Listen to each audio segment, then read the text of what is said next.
I've always been impressed with the fact that Digger Phelps's teams don't get to the Final Four regularly, and I know that a lot of Notre Dame fans have criticized that. But I must say that his players do very, very well in the NBA, especially when you think about him as rebounders. He's had some muscular fellas show up and get into the NBA and do well. So does that mean that Digger's not getting it out of them when they're playing at Notre Dame? It's hard for me to assess. I think they're ready for the NBA. I don't think there's any question about that. They're better than some other programs that are much better at the collegiate level in terms of victories. Ellis yanks down another rebound. That's a strong play, right? That was an NBA rebound for you. That 2-3 zone, they only got out of it a time or two just after a timeout situation, but the 2-3 zone's working very effectively. Nice. Well, he's got him pump faking today, doesn't he? Not necessarily scoring after the fake, but Syracuse biting the fake, and the possession arrow in Notre Dame's favor right here. I don't think a team could be better prepared for the things that they had to do to win than this Notre Dame has been so far in this ballgame. On the way to the airport, O'Hare Airport, Billy, they put a tape on to the Villanova game, and of course Villanova's had Syracuse's number here. It's scary. And that was the last videotape that they watched. They got in here late. They practiced till after 11 o'clock last night at the Carrier Dome. They lead it by a point, 2:54, 25-24 Notre Dame. And because of the way Notre Dame's playing, Jimmy has had to go to a lineup where he has to play a lot more zone than he wants to because he has an inexperienced team out there with Hopkins and Scott on the floor.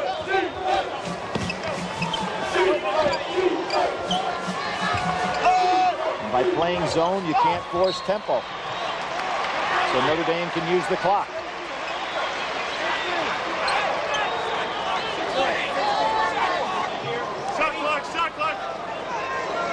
16 seconds, a lot of time to get something going.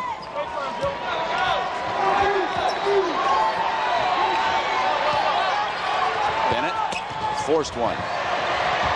Coleman takes it away underneath and gets it into Scott's hands. And now it's Hopkins in the middle. Owens to finish. And he'll step up to that line, and I think this is going to go against Ellis, and that's his second personal.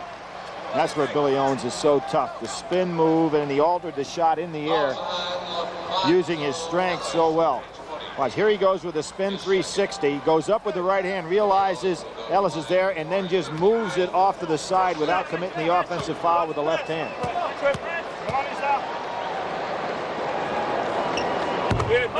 Got a neat call about Billy Owens after the last game we did with Georgetown from Joe Gallagher, the great coach down at St. John's in Washington. Said, Billy, you said that he never lost in a high school game. He said, my team beat him. There might have been others, but I just want to correct you. So, Joe, I owe you that one. And he was right. Didn't lose in his senior year, however.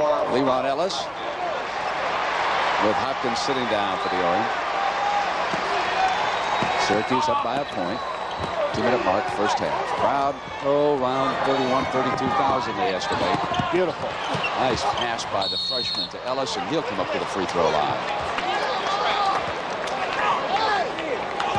Well, at the conclusion of the game, we'll select the Chevrolet Most Valuable Player of the game for each team, and in their honor, Chevrolet will donate a $1,000 scholarship to the General Scholarship Fund of each school. That'll be coming up a little bit later this afternoon. Brent, that last play was kind of indicative of Syracuse really not being up-tempo in their mind because they're pressing Notre Dame, and Notre Dame beats the first line of the press, and Notre Dame really doesn't want a fast break off of that, but nobody's back for Syracuse, so they're creating those 3-on-1 situations.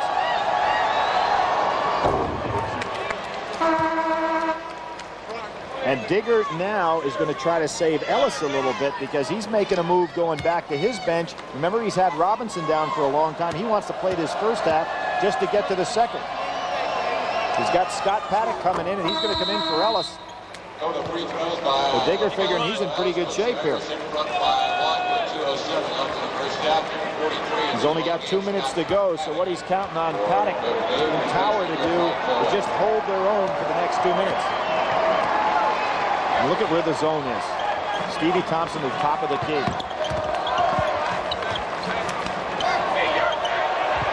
The triple by Hopkins is off. Paddock could not run it down, so Syracuse will get a second chance. And nobody can throw one in the ocean for Syracuse from the outside. Maybe Big Derrick will step out. I think that he's going to move out there soon just out of frustration. Knocked away and back to Owens. He's there at the top of the circle almost. Thompson will try it, and there's the result of that hard work during the summer as he puts one away. And it's the 13th lead change that we've had here in the first half. Syracuse up by a point, approaching the 1-minute mark. Now good back first to half. man-to-man. Outlet for Thompson. Owens turned it over. In Billy's case, he's not used to playing with Hopkins on the break, and he just anticipated somebody filling the lane to the left. Hopkins didn't get there quite in time, and that's that chemistry that you've got with your starting lineup that has not been here in the first half for Syracuse.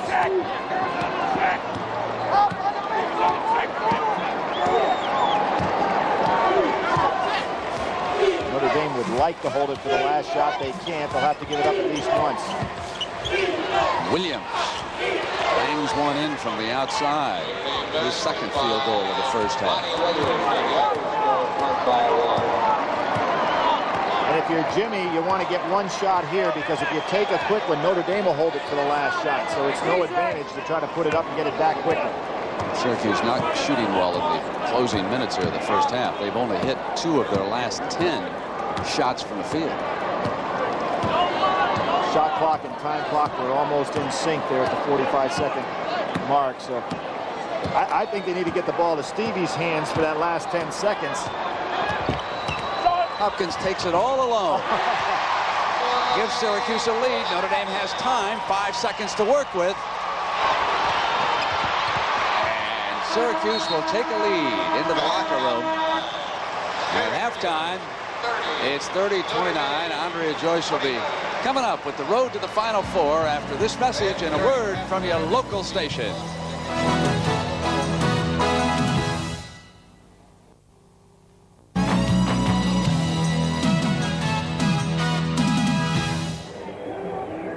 Our score at halftime from the Carrier Dome, it is a close one. Syracuse with a 1-point lead.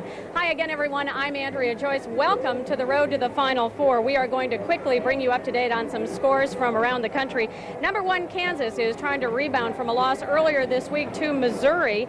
They are leading right now in the first half, leading Nebraska by 5. Number 3, Georgetown, also coming off a loss this week, was on the road today against Seton Hall. Georgetown, an 8-point winner over the Hall. Once again, Seton Hall put up a tough battle. Second half, Franz Volsi cut the Hoya lead to 2. He had 16 points today. But Georgetown pulled away behind Dwayne Bryant's 24 points. He also had 6 rebounds and 4 assists. So Seton Hall's losing streak is now extended to 6. They continue to struggle. Number 13, Georgia Tech is in Raleigh this afternoon looking for its 7th win in a row. NC State, however, is leading in the first half 33-29. In a Big Ten matchup in East Lansing, Michigan, the number 21 ranked Spartans beat number 15 Illinois 70-63. 5th straight Big Ten win for MSU, and they are now in 2nd place in the Big Ten behind Purdue. Incidentally, the NCAA has officially accused the Illinois basketball program of some very serious recruiting violations, including offering prospective players cash and cars. Now, if those allegations are proven to be correct, the program faces the possibility of the so-called death penalty. Now back to a couple more scores. Number 18, Louisville has had its problems outside the Metro Conference. No problems today, though, as Louisville beats Virginia 72-56. Number 22, Xavier, has just 2 losses this season. 1 was to St. Louis, but the Musketeers got some revenge today with a win over the Billikens. It was close in the first half, but Xavier took control in the second. Tyrone Hill increases the lead to 8. Jamel Walker led the Musketeers with 17 points, and Xavier goes on to win its 9th straight game, 74-58 over St. Louis, and Xavier has at least clinched a tie for the MCC title. In ACC action today, Maryland defeats North Carolina in Chapel Hill 80-76, and the Hoosiers struggling lately in the Big Ten. No struggle today. Indiana with a big second half lead over the Iowa Hawkeyes. Well, at this